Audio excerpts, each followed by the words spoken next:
ಕಾವೇರಿ ನದಿ ನೀರನ್ನು ಸಂಗ್ರಹಣೆ ಮಾಡಿಟ್ಟಿರುವಂಥ ಜಾಗ ಕನ್ನಂಬಾಡಿ ಕಟ್ಟೆ ಇದೆ.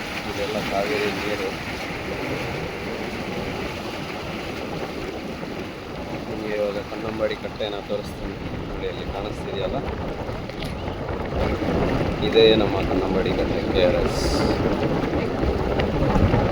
ಇದು KRSನ ಬ್ಯಾಕ್ ವಾಟರ್.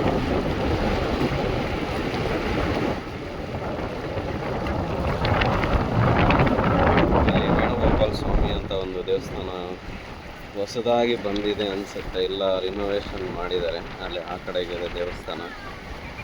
ಸೊ ಕಾವೇರಿ ನದಿ ನೀರೆಲ್ಲ ಬಂದು ಇಲ್ಲಿ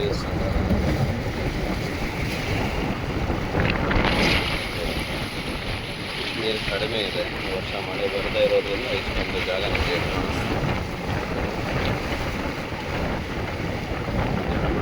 ಈಚೆಗೆ ಬ್ರೇಕಿಂಗ್ ಸ್ಪಾಟ್ ಮಾಡಿಕೊಂಡು